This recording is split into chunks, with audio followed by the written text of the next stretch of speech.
ॐ कौसल्या सुप्रजा रामपूर्वा सन्ध्या प्रवर्तते। उत्तिष्ठ नरशार्दूला कर्तव्यं दैवमान्निकम्। कौसल्या सुप्रजा रामपूर्वा सन्ध्या प्रवर्तते। उत्तिष्ठ नरशार्दूला कर्तव्यं दैवमान्निकम्। उत्तिष्ठोत्तिष्ठ गोविन्द उत्तिष्ठ गरुडध्वज। उत्तिष्ठ कमलाकान्त त्रैलोक्यं मङ्गलं कुरु। उत्तिष्ठोत्तिष्ठ गोविन्द उत्तिष्ठ गरुडध्वज। उत्तिष्ठ कमलाकान्त त्रैलोक्यं मङ्गलं कुरु। मातः समस्त जगतां मधुकैटभारे। वक्षो विहारिणि मनोहर दिव्यमूर्ते। श्रीस्वामिनि श्रित जनप्रिय धानशीले। श्रीवेङ्कटाचलपते तव सुप्रभातम्। तव सुप्रभातमरविन्दलोचने। भवतु प्रसन्नमुखचन्द्रमण्डले। विधिशङ्करेन्द्रवनिताभिरर्चिते। वृषशैलनाददयिते दयानिते। अत्र्यातिसप्तऋषयः समुपस्य सन्ध्याम्। आकाशसिन्धुकमलानि मनोहराणि। आदाय पादयुगमर्चयतुं प्रपन्नाः। शेषाद्रिशेखर विभो तव सुप्रभातम्। पञ्चाननाब्ज भव षण्मुखवासवाद्याः। त्रैविक्रमादिसरितं विभुतास्तुवन्ति। भाषापतिः पठति वासरशुद्धिमारात्। शेषाद्रिशेखर विभो तव सुप्रभातम्। ईषत् प्रफुल्ल सरसीरुहनारिकेळपूगद्रुमादि सुमनोहर पालिकानाम्। आवादिमन्दमनिलः सह दिव्यगन्धैः। शेषाद्रिशेखर विभो तव सुप्रभातम्। उन्मील्य नेत्रयुगमुत्तम पञ्जरस्ताः। पात्रावशिष्ट कदली फलपायसानि। भूत्वा सलीलमतकेलि सुखा पठन्ति। शेषाद्रिशेखर विभो तव सुप्रभातम्। तन्त्री प्रकर्ष मधुरस्वनया विपञ्च्या। गायत्यनन्त सरितं तव नारतोऽपि। भाषा समक्रम सकृत्करसाररम्यम्। शेषाद्रिशेखर विभो तव सुप्रभातम्। भृङ्गावली समकरन्तरसानुवित्त जङ्गारगीतनिनदै सह सेवनाय। निर्यात्युपान्त सरसी कमलोदरेभ्यः। शेषाद्रिशेखर विभो तव सुप्रभातम्। योषा गणेन वरदध्नि विमध्यमाने। गोशालयेषु दधिमन्दगतीव्रघोषाः। रोषा कलिं विदधते ककुपस्स कुम्भाः। शेषाद्रिशेखर विभो तव सुप्रभातम्। पद्मे समित्र सदपत्र गदारिवर्गाः। हर्तुं श्रियं कुवलयस्य निजाङ्गलक्ष्म्या। भेरी निनादमिव बिभ्रति तीव्रनादम्। शेषाद्रिशेखर विभो तव सुप्रभातम्। श्रीमन्नभीष्टवरदाखिल लोकबन्धो। श्री श्रीनिवास जगदेकदयैक सिन्धो। श्रीदेवता गृहभुजाङ्कर दिव्यमूर्ते। श्रीवेङ्कटाचलपते तव सुप्रभातम्। श्रीस्वामि पुष्करिणिकाप्लव निर्मलाङ्गा। श्रेयोधिनो हर विरिञ्चि सनन्दनाद्याः। द्वारे वसन्ति वरवेत्र हतोत्तमाङ्गाः। श्रीवेङ्कटाचलपते तव सुप्रभातम्। श्रीशेषशैलगरुडाचल वेङ्कटाद्रिनारायणाद्रिविषवाद्रिविषाद्रिमुख्याम्। आख्यां त्वदीय वसतेरनि संवदन्ति। श्रीवेङ्कटाचलपते तव सुप्रभातम्। सेवा परा शिव सुरेश कृशानुधर्म रक्षोऽम्बुनाथ भवमान धनाधिनाथा। भक्ताञ्जलि प्रविलसन्निज शीर्षदेशाः। श्रीवेङ्कटाचलपते तव सुप्रभातम् दाटीषु देविह गराज मृगाधिराज नागाधिराज गजराज हयाधिराजाः स्वस्वाधिकारमहिमादिकमर्दयन्ते श्रीवेङ्कटाचलपते तव सुप्रभातम् सूर्येन्दुभौमबुधवाक्पदि काव्यसौरी स्वर्भानुकेरुद्विषत्परिषत्प्रदानाः द्वद्वासदासचरमावदिदासदासाः श्रीवेङ्कटाचलपते तव सुप्रभातम् द्वत्पादधूलिपरितस्फुरितोत्तमाङ्गाः स्वर्गापवर्गनिरपेक्षनिजाङ्गराङ्गाः कल्पाकमाललनयाकुलतां लभन्ते श्रीवेङ्कटाचलपते तव सुप्रभातम् त्वद्गोपुराकृशिखराणि निरीक्षमाणाः स्वर्गापवर्गपदवीं परमां श्रयन्तः मर्त्या मनुष्यभुवने मदिमाश्रयन्ते श्रीवेङ्कटाचलपते तव सुप्रभातम् श्रीभूमिनायक दयादिगुणामृताप्ते देवादिदेव जगदेक शरण्यमूर्ते श्रीमन्दनन्द गरुडाधिभिरार्चिताङ्ग्रे श्रीवेङ्कटाचलपते तव सुप्रभातम् श्रीपद्मनाभ पुरुषोत्तम वासुदेव वैकुण्ठमाधव जनार्दन चक्रपाणि श्रीवत्स सिंह शरणागत पारिजात श्रीवेङ्कटाचलपते तव सुप्रभातम् कन्दर्पदर्पहर सुन्दर दिव्यमूर्ते कान्ताकुचाम्बुरुह गुड्मललोल दृष्टे कल्याण निर्मल गुणाकर दिव्यकीर्ते श्रीवेङ्कटाचलपते तव सुप्रभातम् मीनाकृते कमलकोल नृसिंहवर्णिन् स्वामिन् परस्पत तपोधन रामचन्द्र शेषांस राम यदुनन्दन कल्किरूप श्रीवेङ्कटाचलपते तव सुप्रभातम् एलालवङ्गघनसार सुकन्ति तीर्थम् दिव्यं वियत्सरिति हेम घटेषु पूर्णम् धृत्वाद्य वैदिकसिकामणयः प्रहृष्टाः दिष्टन्ति वेङ्कटपते तव सुप्रभातम् भास्वानुदे दिवि गचानि सरोरुहाणि सम्पूरयन्ति निनदैककुपो विहङ्गाः श्रीवैष्णवा सततमर्तितमङ्गलास्ते तामाश्रयन्ति तव वेङ्कटसुप्रभातम् ब्रह्मादयः सुरवराः समहर्षयस्ते सन्तः सनन्दनमुखास्तव योगिवर्ग्याः तामान्तिके तव हि मङ्गलवस्तु हस्ताः श्रीवेङ्कटाचलपते तव सुप्रभातम् लक्ष्मीनिवास निरवद्य गुणैकसिन्धो संसारसागर समुत्तरणैकसेतो वेदान्त वेद्य निज वैभव भक्तभोग्य श्रीवेङ्कटाचलपते तव सुप्रभातम् इत्थं वृषाचलपतेरिह सुप्रभातम् ये मानवा प्रतिदिनं पठितुं प्रवृत्ताः तेषां प्रभातसमये स्मृतिरङ्गभाजा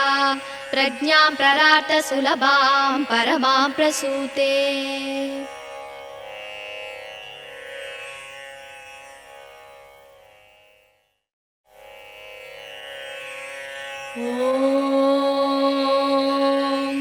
कौसल्या सुप्रजा रामपूर्वा सन्ध्या प्रवर्तते उत्तिष्ठ नरशार्दूल कर्तव्यं दैवमान्निकम् कौसल्या सुप्रजा रामपूर्वा सन्ध्या प्रवर्तते उत्तिष्ठ नरशार्दूल कर्तव्यं दैवमान्निकम् उत्तिष्ठोत्तिष्ठ गोविन्द उत्तिष्ठ गरुडध्वज उत्तिष्ठ कमलाकान्त त्रैलोक्यं मङ्गलं कुरु उत्तिष्ठोत्तिष्ठ गोविन्द उत्तिष्ठ गरुडध्वज उत्तिष्ठ कमलाकान्त त्रैलोक्यं मङ्गलं कुरु मातः समस्तजगतां मधुकैटभारे वक्षो विहारिणि मनोहर दिव्यमूर्ते श्रीस्वामिनिश्रित जनप्रियधानशीले श्रीवेङ्कटाचलपते तव सुप्रभातम् तव सुप्रभातमरविन्दलोचने भवतु प्रसन्नमुखचन्द्रमण्डले विधिशङ्करेन्द्रवनिताभिरर्चिते वृषशैलनाददयिते दयानिते अत्र्यातिसप्तऋषयः समुपस्य सन्ध्याम् आकाशसिन्धुकमलानि मनोहराणि आदाय पादयुगमर्चयतुं प्रपन्नाः शेषाद्रिशेखरविभो तव सुप्रभातम् पञ्चाननाब्जभव षण्मुखवासवाद्याः त्रैविक्रमादिसरितं विभुतास्तुवन्ति भाषापति पठति वासरशुद्धिमारात् शेषाद्रिशेखरविभो तव सुप्रभातम् ईषत्प्रफुल्लसरसीरुहनारिकेळपूगद्रुमारि सुमनोहर पालिकानाम् आवादिमन्दमनिलः सह दिव्यगन्धैः शेषाद्रिशेखरविभो तव सुप्रभातम् उन्मील्य नेत्रयुगमुत्तमपञ्जरस्ताः पात्रावशिष्टकदलीफलपायसानि भूत्वा सलीलमतकेलिसुखा पठन्ति शेषाद्रिशेखरविभो तव सुप्रभातम् तन्त्री प्रकर्षमधुरस्वनया विपञ्च्या गायत्यनन्तसरितं तव नारतोऽपि भाषा समक्रमसकृत्करसाररम्यम् शेषाद्रिशेखरविभो तव सुप्रभातम् भृङ्गावली समकरन्तरसानुवित्तजङ्गारगीतरिणदै सह सेवनाय निर्यात्युपान्तसरसी कमलोदरेभ्यः शेषाद्रिशेखरविभो तव सुप्रभातम् योषा गणेन वरदद्धिविमध्यमाने घोषालयेषु दधिमन्दगतीव्रघोषाः रोषा कलिं विदधते ककुपस्य कुम्भाः शेषाद्रिशेखरविभो तव सुप्रभातम् पद्मे समित्रसदपत्रगदालिवर्गाः हर्तुं श्रियं कुवलयस्य निजाङ्गलक्ष्म्या भेरीनिनादमिव बिभ्रति तीव्रनादम् शेषाद्रिशेखरविभो तव सुप्रभातम् श्रीमन्नभीष्टवरदाखिललोकबन्धो श्री श्रीनिवास जगदेकदयैकसिन्धो श्रीदेवतागृहभुजाङ्कर दिव्यमूर्ते श्रीवेङ्कटाचलपते तव सुप्रभातम् श्रीस्वामि पुष्करिणिकाप्लवनिर्मलाङ्गा श्रेयोधिनो हर विरिञ्चि सनन्दनाद्याः द्वारे वसन्ति वरवेत्र हतोत्तमाङ्गाः श्रीवेङ्कटाचलपते तव सुप्रभातम् श्रीशेषशैलगरुडाचल वेङ्कटाद्रिनारायणाद्रिविषवाद्रिविषाद्रिमुख्याम् आख्यां त्वदीय वसतेरनिसंवदन्ति श्रीवेङ्कटाचलपते तव सुप्रभातम् सेवा परा शिव सुरेश कृशानुधर्म रक्षोऽम्बुनाथ भवमान धनाधिनाथाः भक्ताञ्जलि प्रविलसन्निज शीर्षदेशाः श्रीवेङ्कटाचलपते तव सुप्रभातम् दाटीसुदेविह गराज मृगाधिराज नागाधिराज गजराज हयाधिराजाः स्वस्वाधिकारमहिमादिकमर्दयन्ते श्रीवेङ्कटाचलपते तव सुप्रभातम् सूर्येन्दुभौमबुधवाक्पदि काव्यसौरी स्वर्भानुकेतुलिषत्परिषत्प्रदानाः वद्वासदास चरमावधिदासदासाः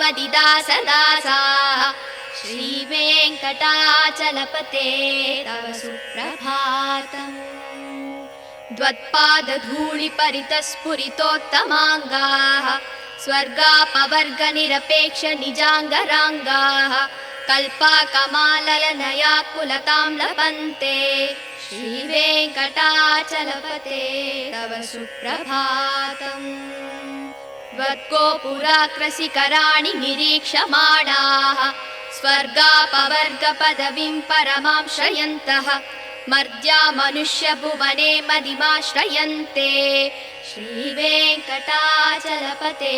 तव सुप्रभातम् श्रीभूमिनायक दयादिगुणामृताप्ते देवादिदेव जगदेक शरण्यमूर्ते श्रीमन्दनन्द गरुडाधिभिरार्चिताङ्ग्रे श्रीवेङ्कटाचलपते तव सुप्रभातम् श्रीपद्मनाभ पुरुषोत्तम वासुदेव वैकुण्ठमाधव जनार्दन चक्रपाणि श्रीवत्स सिंह शरणागत पारिजात श्रीवेङ्कटाचलपते तव सुप्रभातम् कन्दर्पदर्पहर सुन्दर दिव्यमूर्ते कान्ताकुचाम्बुरुह गुड्मललोल दृष्टे कल्याण निर्मल गुणाकर दिव्यकीर्ते श्रीवेङ्कटाचलपते तव सुप्रभातम् मीनाकृते कमलकोल नृसिंहवर्णिन् स्वामिन् परस्पत तपोधन रामचन्द्र शेषांस राम यदुनन्दन कल्किरूप श्रीवेङ्कटाचलपते तव सुप्रभातम् एलालवङ्गघनसार सुकन्ति तीर्थं दिव्यं वियत्सरिति हेम घटेषु पूर्णं धृत्वाद्य वैदिकसिकामणय प्रहृष्टाः दिष्टन्ति वेङ्कटपते तव सुप्रभातम् भास्वानुदे दिवि कचानि सरोरुहाणि सम्पूरयन्ति निनदैककुपो विहङ्गाः श्रीवैष्णवा सततमर्तितमङ्गलास्ते तामाश्रयन्ति तव वेङ्कटसुप्रभातम् ब्रह्मादयः सुरवराः समहर्षयस्ते सन्तः सनन्दनमुखास्तव योगिवर्ग्याः तामान्तिके तव हि मङ्गलवस्तु हस्ताः श्रीवेङ्कटाचलपते तव सुप्रभातम् लक्ष्मीनिवास निरवद्य गुणैकसिन्धो संसारसागर समुत्तरणैकसेतो वेदान्त वेद्य निज वैभव भक्तभोग्य श्रीवेङ्कटाचलपते तव सुप्रभातम् इत्थं वृषाचलपतेरिह सुप्रभातम् ये मानवा प्रतिदिनं पठितुं प्रवृत्ताः तेषां प्रभातसमये स्मृतिरङ्गभाजा प्रज्ञां प्ररार्थ सुलभां परमां प्रसूते।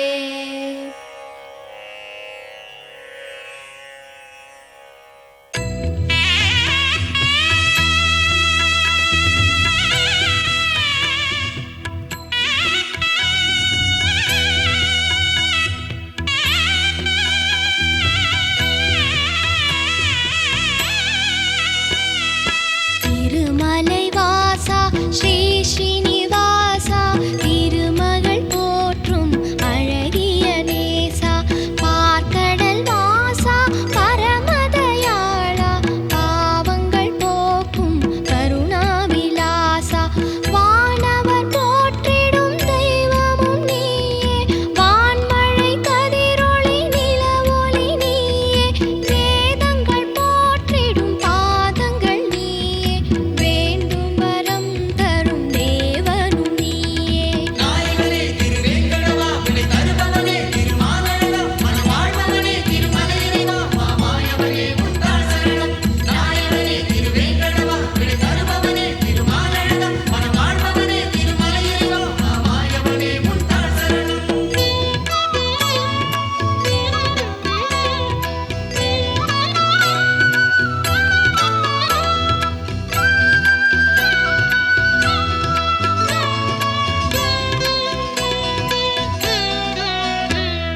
ஸ்ரீசக்கரம் நாளும் கலியுகம் காத்திட வடிவெடுத்தாயே கருணையாய் அருளினை தினம் இறைத்தாயே காண்பவர் மகிழ்ந்திட வடிவெடுத்தாயே காலமெல்லாம் மண்ணை காத்து நின்றாயே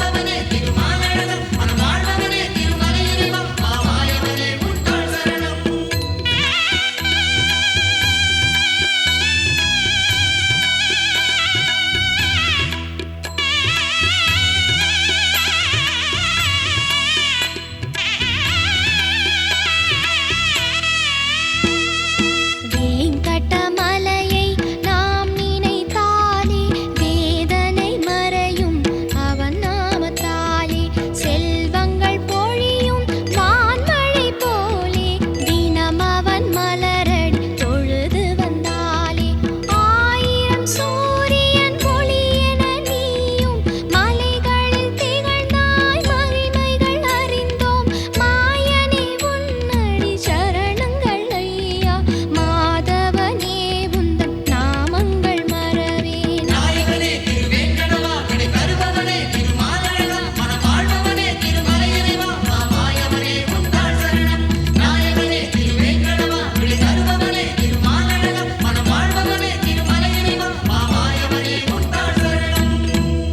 திருமலை வாசா ஸ்ரீ ஸ்ரீனிவாசா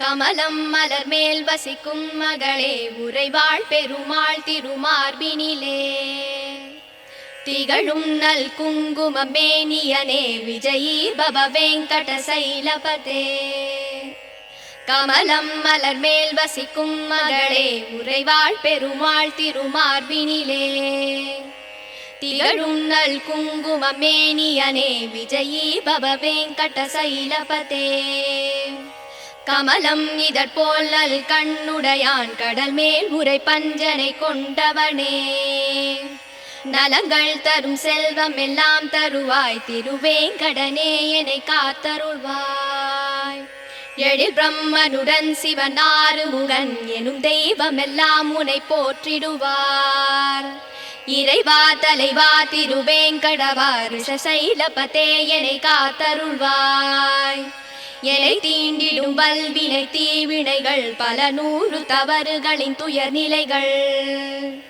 யாவும் தீந்திட உனை நாடுகிறேன் தயவை தந்தென்னை காத்தருள்வாய் உயர் வேங்கட மாமலை மீதினிலே வரம் யாவும் தருகின்ற வள்ளலும் நீ மறைகள் போற்றும் பரம்பொருள் மறவேன் உனையின்றி தெய்வம் இல்லை குழலின் ஒளியால் பல நூறு கோடி அழகிய கோபியர் கண்டவன் நீ பல நூறு கோடி மதனின் அழகை வசுதேவன் மகன் உனை அறிவேனே ரகுகுல திலகாத சரதன் மகனே விலையேந்திய வீரனின் ரகுநாயகன் ராமா என்னும் பெயரால் என்னை காத்தருள் செய்யும் கருணை கடலே பூதேவியின் மகளாம் சீதையினை பூங்கரந்தனை பிடித்த நாயகனே தென் இலங்கை நரக்கனை மாய்த்தவனே உன் மலர் எனும் திருவடி சரணமையா நல்வீரமும் முகமும் நல்குணமும் இரு தோளழகும் தினம் கொண்டவனே ரகுகுல தெய்வம் உன்னை அன்றி எந்தன் மனதினில் இனி ஒரு தெய்வமில்லை உன்னை அன்றி தெய்வம் இலை வெங்கடேஷா உன் நாமம் வேறின்றி ஏதுமில்லை ஸ்ரீனிவாசா ஹரே வெங்கடேஷா அருள்வாய் அருள்வாய் மரவேன் வெங்கடேஷா விருப்பம் அருள்வாய் மனம் முந்தன் அடியை மறவாமல் இருக்க தினம் உன்னை தியானித்து நிற்கின்றேன் அதன் காரணத்தால் முந்தன் திருக்கோலம் எனக்கருள் செய்திடுவாய் பிரபு வெங்கடேஷா பிறவிகளால் ஏற்பட்ட தீவினையால் பிழைகள் 100 செய்தேன். மன்னித்தருள் மன்னித்தருள் சேஷசைல சிகாமணி.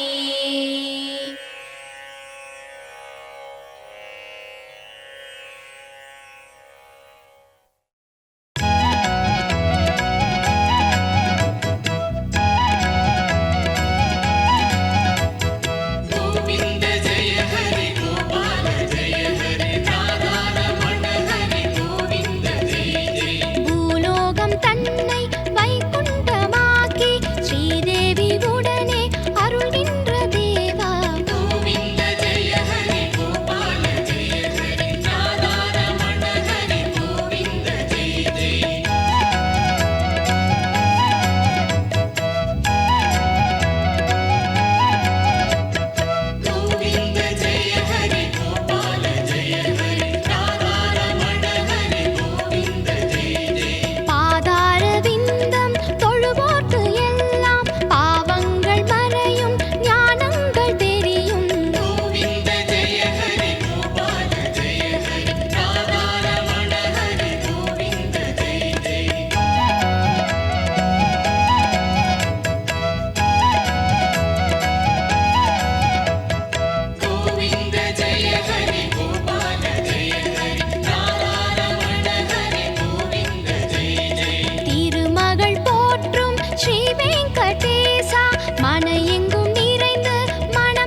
குறை நீக்கும் ஏழுமலை. அருள் தரும் மாமலை திருமலையே, அடியவர் குறை நீக்கும் ஏழுமலை. வருவோர்க்கும் தொழுவோர்க்கும் திருநாமம் துணை நிற்கும், அதுதானே திருவேங்கடம். தனம் யாவும் முனை சேரும், குலம் யாவும் தழை தோங்கும், தினம் பாடு திருமந்திரம். பல யுகங்களாய் உன்னை சேர்ந்திடும், அருள் தரும் மாமலை திருமலையே, அடியவர் குறை நீக்கும் ஏழுமலை.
அருள் தரும் மாமலை திருமலையே, அடியவர் குறை நீக்கும் ஏழுமலை.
அருள் தரும் மாமலை திருமலையே, அடியவர் குறை நீக்கும் ஏழுமலை. அருள் தரும் மாமலை திருமலையே, அடியவர் குறை நீக்கும் ஏழுமலை. வருவோர்க்கும் தொழுவோர்க்கும் திருநாமம் துணை நிற்கும், அதுதானே திருவேங்கடம். தனம் யாவும் புனை சேரும், குலம் யாவும் தழை தோங்கும், தினம் பாடு திருமந்திரம். பல யுகங்களாய் உன்னை சேர்ந்திடும், அருள் தரும் மாமலை திருமலையே, அடியவர் குறை நீக்கும் ஏழுமலை.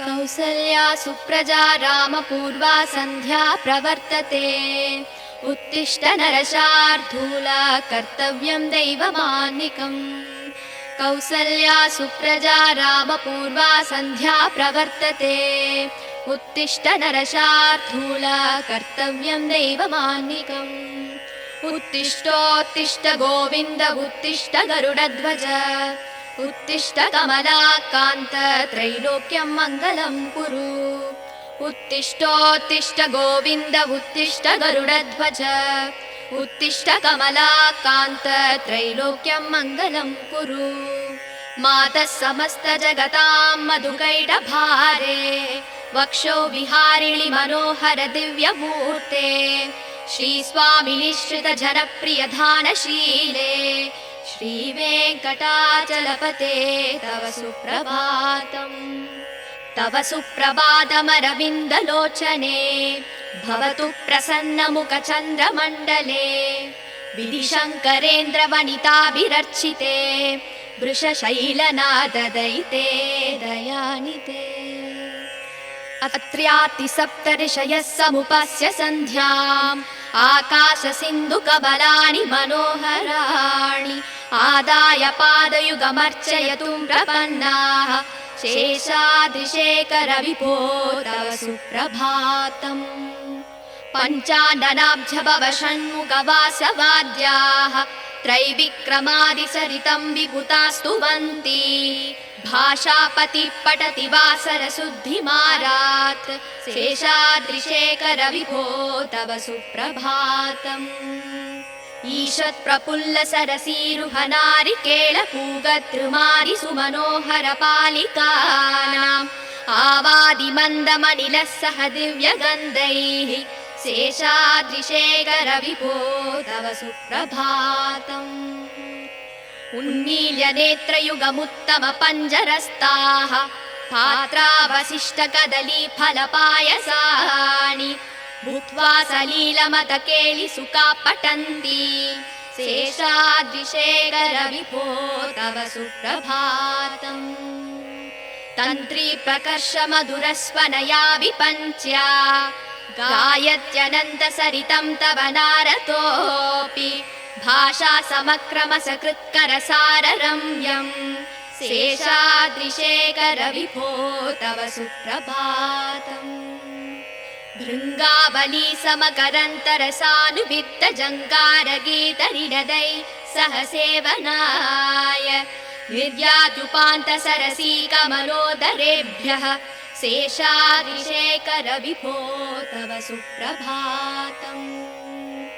योषा गणेन वरदध्नि विमध्यमाने गोशालयेषु दधिमन्दगतीव्रघोषाः रोषा कलिम्बिततते ककुपस्स कुम्भाः शेषाद्रिशेखर विभो तव सुप्रभातम् पद्मे समित्र सदपत्र गदारिवर्गाः हर्तुं श्रियं कुवलयस्य निजाङ्गलक्ष्म्या भेरी निनादमिव बिभ्रति तीव्रनादम् शेषाद्रिशेखर विभो तव सुप्रभातम् श्रीमन्नभीष्टवरदाखिल लोकबन्धो श्री श्रीनिवास जगदेकदयैक सिन्धो श्रीदेवता गृहभुजाङ्कर दिव्यमूर्ते श्रीवेङ्कटाचलपते तव सुप्रभातम् श्रीस्वामि पुष्करिणि काप्लव निर्मलाङ्गा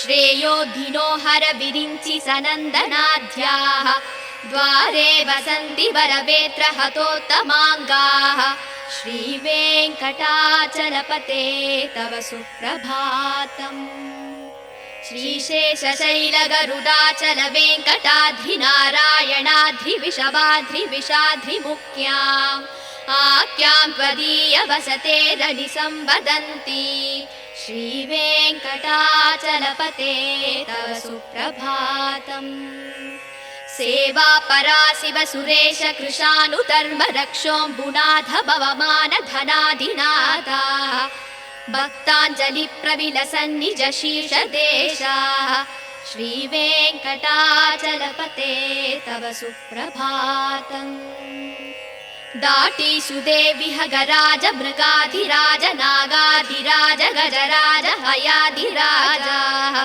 स्वस्वाधिकारमहिमादिकमर्दयन्ते श्रीवेङ्कटाचलपते तव सुप्रभातम् सूर्येन्दुभौमबुधवाक्पदि काव्यसौरी स्वर्भानुकेतुद्विषत्परिषत्प्रदानाः वद्वासदासचरमावदिदासदासाः श्रीवेङ्कटाचलपते तव सुप्रभातम् द्वत्पादधूलिपरितस्फुरितोत्तमाङ्गाः स्वर्गापवर्गनिरपेक्षनिजाङ्गराङ्गाः कल्पाकमाललनयाकुलतां लभन्ते श्रीवेङ्कटाचलपते तव सुप्रभातम् त्वद्गोपुराग्रशिखराणि निरीक्षमाणाः स्वर्गापवर्गपदवीं परमां श्रयन्तः मर्त्या मनुष्यभुवने मदिमाश्रयन्ते श्रीवेङ्कटाचलपते तव सुप्रभातम् श्रीभूमिनायक दयादिगुणामृताप्ते देवादिदेव जगदेक शरण्यमूर्ते श्रीमन्दनन्द गरुडाधिभिरार्चिताङ्ग्रे श्रीवेङ्कटाचलपते तव सुप्रभातम् श्रीपद्मनाभ पुरुषोत्तम वासुदेव वैकुण्ठमाधव जनार्दन चक्रपाणि श्रीवत्स सिंह शरणागत पारिजात श्रीवेङ्कटाचलपते तव सुप्रभातम् कन्दर्पदर्पहर सुन्दर दिव्यमूर्ते कान्ताकुचाम्बुरुह गुड्मललोल दृष्टे कल्याण निर्मल गुणाकर दिव्यकीर्ते श्रीवेङ्कटाचलपते तव सुप्रभातम् मीनाकृते कमलकोल नृसिंहवर्णिन् स्वामिन् परस्पत तपोधन रामचन्द्र शेषांस राम यदुनन्दन कल्किरूप श्रीवेङ्कटाचलपते तव सुप्रभातम् एलालवङ्गघटसार सुकन्ति तीर्थम् दिव्यं वियत्सरिति हेमघटेषु पूर्णम् धृत्वाद्य वैदिकसिकामणयः प्रहृष्टाः दिष्टन्ति वेङ्कटपते तव सुप्रभातम् भास्वानुदे दिवि कचानि सरोरुहाणि सम्पूरयन्ति निनदैककुपो विहङ्गाः श्रीवैष्णवा सततमर्तितमङ्गलास्ते तामाश्रयन्ति तव वेङ्कटसुप्रभातम् ब्रह्मादयः सुरवराः समहर्षयस्ते